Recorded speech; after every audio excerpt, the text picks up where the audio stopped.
విడుదల కలగగానే దావీదును ప్రేమించాలి కదా. అయ్యా నువ్వు వచ్చావు, నువ్వు వచ్చి ఇంత మేలు చేసావు, అసలు నాకు విడుదల కలిగిందని దేవుడికి థ్యాంక్స్ చెప్తూ మనోడికి ఏదైనా ప్రమోషన్ ఇవ్వాలి కదా.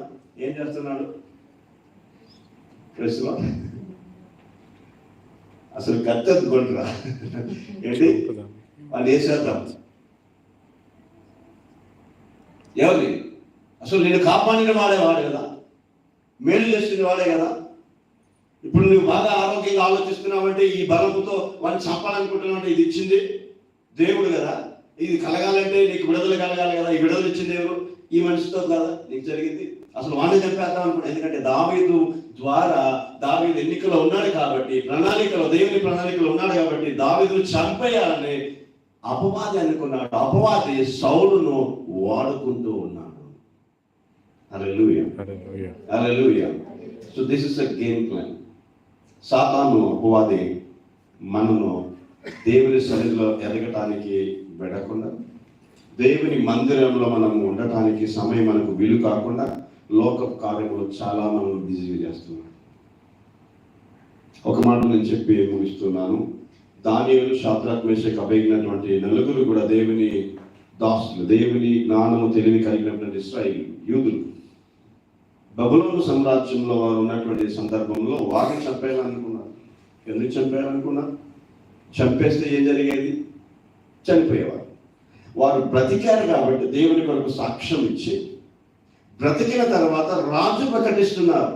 అబ్రహాం, యాకోబు, ఇస్సాకు దేవుని నమ్మినటువంటి వీరు, వీరు పితరుల దేవుని నమ్మినటువంటి వీరు, షద్రకు, మేషకు, అబేద్నెగో, దానియేలు, ఈ మనుషులు, ఈ నలుగురు ముగ్గురు ఏదైతే ఉన్నారో వీరు నమ్మినటువంటి ఆ దేవుడు ఏ దేవుడైతే ఉంటున్నాడో, దానియేలుకు ఈ ఆత్మ ద్వారా నాకు కనిపించినటువంటి దర్శనము, కళలు కనిపించేటువంటి ఆ రమ్యమైనటువంటి కార్యములు కూడా గొప్పవి కూడా ఎవరికి నేను ప్రకటించినటువంటివి కూడా తెలియజేసినటువంటి మహా ఆత్మ కలిగినటువంటి వాడు.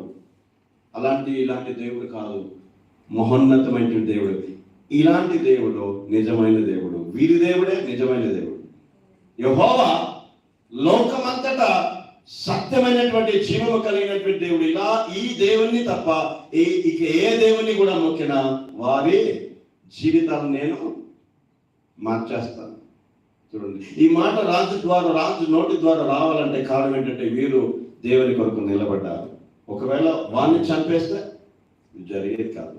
సో దేర్ఫోర్ చాలా సందర్భాల్లో నిన్ను సాతాను అనేవాడు గురిగా పెట్టుకొని నీ కుటుంబాన్ని, నీవేదైతే నీ బలం ఉంటున్నదో, నీ కుటుంబం, నీ సంతోషం, నీ సమాధానం, నీ పెట్టుబడి, నీ యొక్క రాకపోకలేందు, నీ ప్రణాళిక ఏందో, నీవేదైతే ఆలోచన పెట్టుకొని జీవిస్తున్నావో దీన్ని అటాక్ చేయాలని, దీన్ని పడగొట్టాలి, దీన్ని దొంగతనం చేయాలి, దొంగలించుకోవాలి, దీన్ని సర్వనాశనం చేయాలి, చంపివేయాలి. సాధ్యమే.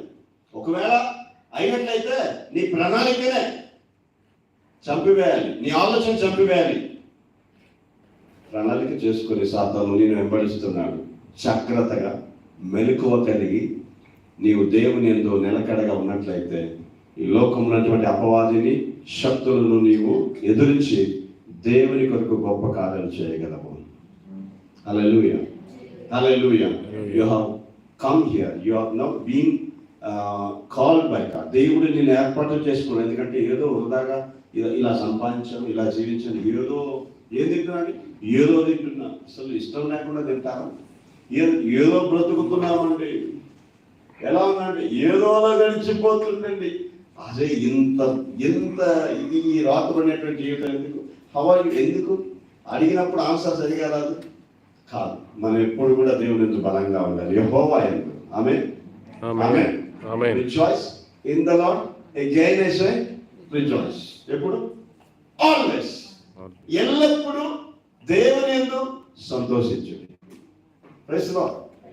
అన్నిటిలో మనం కొద్దిగా సమృద్ధి కలిగి, జీవము కలిగి, సంతోషం కలిగి, సమాధానం కలిగి, బలము కలిగి దేవుని కొరకు మనం జీవితామా ప్రతిరోజు?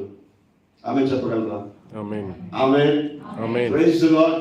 దేవుడు ఈ వాక్యములను మన ఆధ్యాత్మికమైన జీవితం కొరకు, మన ఆత్మల కొరకు మేలు కలిగించి దేవుని మహిమ కొరకు మనం జీవించే బలాన్ని మనకు ప్రసాదించుగాక. Thank you very much for this opportunity. మంచి అవకాశాన్ని కలిగజేశారు. వీలైతే ఎప్పుడో ఇంకోసారి కలుద్దాం. తప్పకుండా దేవుడు మళ్ళా తీసుకొస్తారని నమ్ముతున్నాను. వాక్యమైనటువంటి మీ అందరినీ కూడా నా ఆత్మతో నేను ప్రార్థనలో నేను ఏకీభవిస్తూ దేవుడిని మీరు దీవించాలని ఇంకా బలపరచాలని